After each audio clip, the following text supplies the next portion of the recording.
This time, I think I hit the right button. Hey, everybody, it's me, Rivers DV6, aka, no AKA, coming to you live from the DV farm. And today I have Howard Berry and Chris Cruz of Flags of Forgotten Soldiers. It's a grassroots initiative. What they're trying to do is raise public awareness to veteran suicide crisis.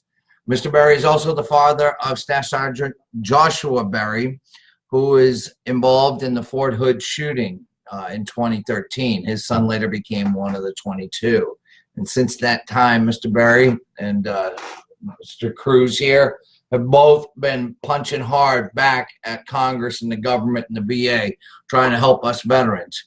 So today, before I get started, we're going to be talking about suicide. If at any time this triggers anybody or you feel you need help or anything, moderators will be standing by while we're live, but I strongly encourage you to contact Battle in Distress or call the VA crisis line if you want to roll the dice. But Battle in Distress is a good organization. What we're going to do today is talk a little bit about what their organization is doing, or what their team here, what these two men are trying to do for us veterans in active duty. First, we'll get into the background. I want to thank you both for coming. And also they've given us the honor of hosting Flags for Forgotten Soldiers tribute, and that tribute is 660 flags, and everybody didn't mute their phones. It's Publishers Clearinghouse. Yeah. All right. It's one of the people from Congress calling. If they mention his name, we're gonna get in trouble. So anyhow, Flags for Forgotten Soldiers is a 50-state initiative where we're trying to set up flags in every state. As you know, they say 22 veterans a day take their own lives. And what he's done is created a display of 660 flags. And they're out in the DV farm. I should have gave Bo a link, but you can see pictures of our display here at the DV farm on the DV farm page. But Mr. Berry, first I want to, like I said, I thank you guys for coming. I'd like to just get some background on why you did this. Tell us a little bit about your story, your son, and how you got started. And I'll give you as much time as you want. Why are you so passionate about this? Well, one of the things that I have to remember is that I'm not the only father to have lost a son to veteran suicide. There's an awful lot of families out there just like mine. One of the things that I see in America today, and I'm not trying to throw rocks at folks, it's just an observation based on my experience, not anybody else's. The things that I've seen and done, I look at the things that America does to honor the fallen. We name bridges and buildings and roads and stretches of highway after those that were killed in action. And I honestly believe that that's the right thing to do, that we do need to honor the service and sacrifice that these men and women have made for our country. God bless them. They shed blood for our country and they should be honored. But then I scratch my head when I look at some of the experiences that I've had. And then I look at the suicide statistics that haven't really changed a whole lot. They keep moving the numbers around, but the body count just keeps getting higher. And there's not one state in this country that does anything to honor the struggle that these folks lost, these men and women, 660 every month. There's not one road, bridge, building, stretch of highway, nothing to bring any attention or awareness to other Americans about those that have lost their struggle. And I just find that absolutely incredible. The indifference since my son's death that I encountered in Congress. These folks know what's going on. They continue to fund a VA that's just a train wreck. And by that I mean that the standard of care from VA to VA is not the same. The standard of care from vet to vet is not the same. My son fell through some cracks. I don't understand. I've asked questions. And you're getting Yeah. you're getting the silent treatment or getting ignored.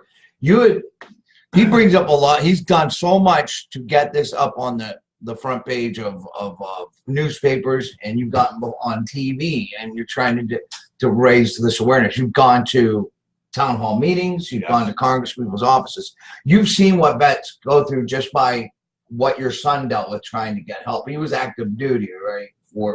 Yes. Josh was in the military for 9.5 years, and I just.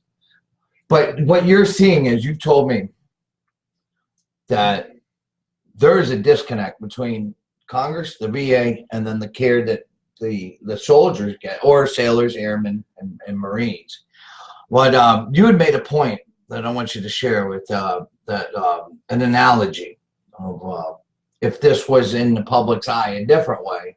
What was that thing about plane crashes? If we were losing 660 people in plane crashes every month, we would do something. You think this would be front page. This would be something that people would be going, well, fix it, and they're not. That's just it. These folks, when you see a flag display. But that's what I want. Before we get into the flag, tell them, okay, you're with Flags. It's called Flags for Forgotten Soldiers. And what is that? Well, it's basically a grassroots endeavor to raise public awareness to the veteran suicide crisis. And so what started this was that I've been placing flags on veterans' graves for years. Long before my son died, I would do this with my father. And, I never thought that I'd be doing this for my son. I thought that someday this would be the opposite. And I've been doing this since 2013. And it just comes to me. One of the gentlemen at the cemetery came to me and said, you put flags here every week. You've been doing this for several years that he was aware of. He goes, would you like to have some flags? I thought he was going to give me a handful of flags. He said, it might save you $1 or $2. I had 2 carloads. I didn't even have room for a passenger. Just bags full. And I went home and sorted and cleaned them. I got 3,000 flags of assorted sizes. And my wife thinks I have totally lost my mind. Like, what are you going to do with all the flags? I don't know yet. But they look good, right? When was this? This was in 2016. Okay. So the first display went up March of 2017. Where did it get set And it was up? placed in Cincinnati. It overlooked the city. It was in Mount Adams, Ohio, on a steep hillside that really only had goats on. Folks that participated in this were families who have lost loved ones, or friends or battle buddies. One of my son's battle buddies is in town, so he's assisting. And we're all talking about our loss and the things that have changed, because we didn't just lose our kids or brothers or husbands or whatever. We lost the futures that we had. And it's what the heck. Since I met Howard, he's come up here to Gilsum, New Hampshire. And like I said, Bo's going to be dropping some of the photos of our display. He had mentioned early in the broadcast here that there's all these memorials, there's all these monuments, bridges, and stuff named, but I've never actually talked to a family member who's lost someone to suicide or to death for whatever reason. And it's funny that somebody dies in combat or at the VA hospital or whatever. There's all kinds of help and support there. When a veteran, when any of you knuckleheads or an active duty person succumbs to suicide or whatever, the family, I didn't know that the family is shunned. They're ignored. There's nothing there for them. They're not there. It's sort of like you've been divorced from the family. And there's nowhere for them to go. And I understand that. If you can empathize, these flag displays, I watched yesterday here at the farm. People come from all over the New England area. I'm not sure how far away they came, but they came all day. And there were people in tears out there. And it got me thinking, there's been no recognition, for whatever reason. So there are people out there that are saying bad things about, well, you know. I've had people tell me my son was weak. I've had people Yeah. tell me that my son didn't have the strength Well, to suck it up and roll on. I've had people tell me the that indifference, and this is what it's you're combating. It's absolutely. Where do the families go to have some healing or closure? So when they showed up yesterday, and you were witness to this too, and you were watching, they finally were meeting with other people. At least somebody. We showed that we care. I mean, there's battle and distress. There's other vets that do the buddy checks and all that, and God bless them. But for those families, when somebody pulls the trigger and they're gone, those families, what about those families? So watching them have a place to go to mourn, to relate to other people, I thought were really moving to me. It touched me. You know me, I suck at feelings and shit. I gotta show you the tap. So you've gotten this, yeah. And nobody's trying to take a 4th of July away. Nobody's trying to take any of the holidays away. But there has got to, one, this needs to stop. Two, there needs to be more help out there for the families that are the victims of veteran suicide.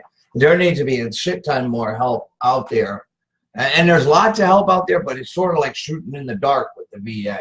But before I get that, I want you to just tell. If you're in this. When was the last time you heard any member of Congress mention veteran suicide? Bo, do you know? We've lost more veterans since 9/11 than we have in every single action since World War II. So you look at put together. You've got Korea plus Vietnam plus the first Iraq War, the second Iraq War, Afghanistan. Every other so-called police action. Do you know how many? Anybody out there good with math? We're north of 125,000 since 9/11. Yes, I've seen stuff that's been 130, 134, 135, and I'm like, but who really knows the truth? All that I can tell you is that families like mine, every single day is Memorial Day. You know. Yeah. And I got involved with an organization called TAPS as a client, like Tragedy Assistance Program for Survivors. We got a little group that meets once a month in Cincinnati. 80%, we've got 20 families. So 80% of the families that are involved in our group are veteran suicide. And if you were to take that little small footprint and extrapolate it out to the rest of the country, that's a lot of people. That's a lot of families. That's a lot of children. That's a lot of, and it's like, so what do we got to do different? If Congress isn't going to say anything, why do we keep sending these in? Why do we keep voting for these assholes? So no, you're absolutely right. Absolutely right. I want to get Chris in here because he's been behaving, you know. So tell me, like, which is totally uncharacteristic. You're a Vietnam era vet, and you were in country in Vietnam, and you did some shit over there. What's your background? Why are you involved in this? What's your personal, you know? I'm a retired Army Master Sergeant. Did 25 years. Served Germany, Vietnam, Thailand. And then got reactivated for Desert Storm. Back in, July of '73, I just got home from my Southeast Asia vacation. And that's '73 in April. The following year in '74, my oldest brother, Marine PFC, took his own life. When was that, sir? That was April 1974. And the reason why I asked when that was is there's amongst this new era of the military, I keep hearing a common theme. You know, World War II vets, Korea vets, they didn't have any problems, Well, they didn't have social media back then, and the only ones you saw were the living ones. It was worse, I would imagine. Well, here's the deal. Here's what I discovered, and it's nothing new.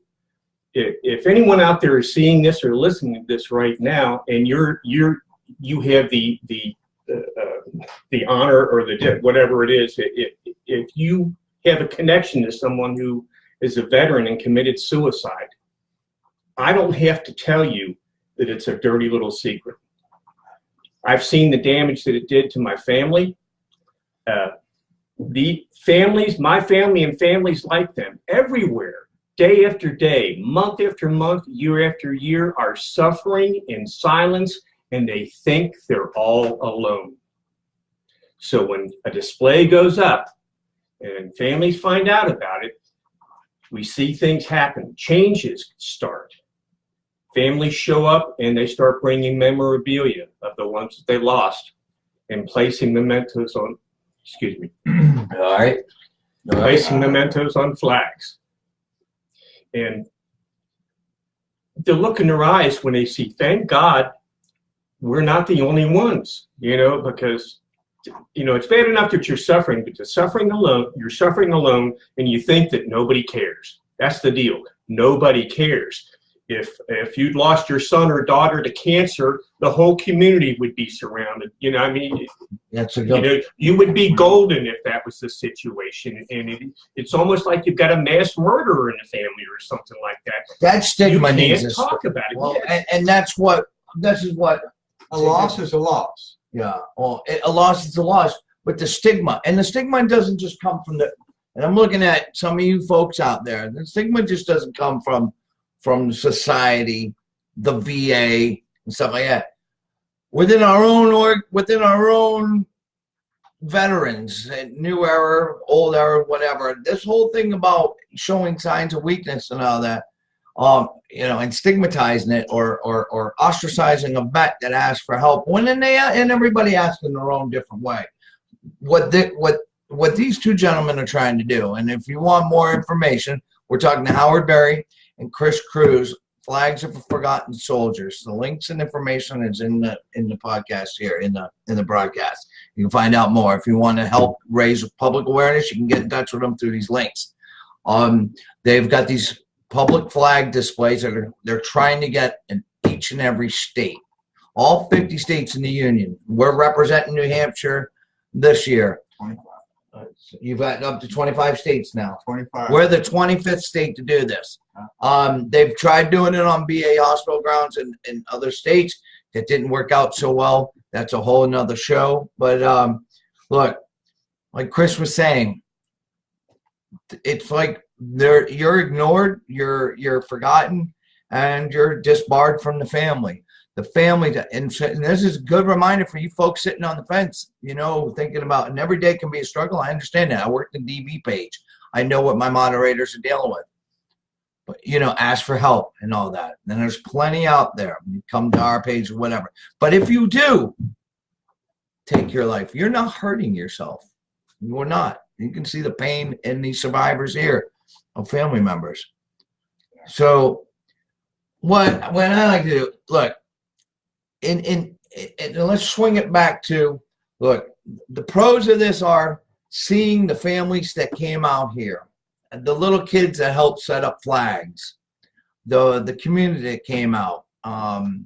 We got the attention of one politician, or soon to be politician. If somebody wants to do this, what do they need to do? If they want to help you, like if they're in a state, what states? Well, we won't get into this. There's a lot of stuff that people can do, working and encouraging one another, reaching out to your elected officials in Congress, your representative or your senators, and asking them specifically, why are you staying silent on this? The silence in D.C. speaks volumes for the indifference. It just adds to this for families like mine. We don't understand. What can they do, Dave? Well, that's one of the things. When we set a display up, how can they help? And people go past it and they see it and they're like, that's patriotic. Here's a bunch of flags. And a second or third day, it's like there's a sign there, and then they read it, and then they stop and they start talking to one another, raising public awareness. Some of the states that we've done, people have sponsored.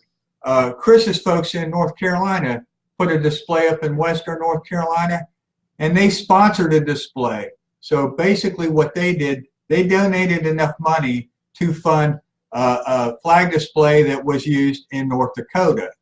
and that's since been placed. It's like a pay it forward. And it's a thing. pay it forward type of Okay. environment. We're spending more than we're taking in. It's not like I'm just going to sit here and say, No. please, Yeah. like save the animals. This isn't. It's I'll be taking my flags. They'll probably go into another state. we'll keep them moving. Yeah. Find So another site and keep moving the flags if they're in the ground. I wanna- Yeah, it's awesome. this is some of the perfect brochures that we got here. Look, if you've managed to hang on this long with us, look, check out Flags for Forgotten Soldiers. The goal is to get people to it's twofold, you know, giving the families, you set a display up in a public place, you're giving families that have lost someone or friends a place to go to mourn their friend, brother, sister, wife, husband, whatever. And two, when people come here, you know, you guys, we throw that number around every day, 22, that's really 23, and da, da, da, and all that, whatever the number is, and it's a lot higher. People go and they go, well, if it's 22 a day, what's all this? And they go, that's what a whole month's worth of, we have out in our field, basically the population of my town here, of dead veterans out there in the pasture, represented with one month, with one flag each. When you take 660, multiply that by 12, that comes out to like 8,030.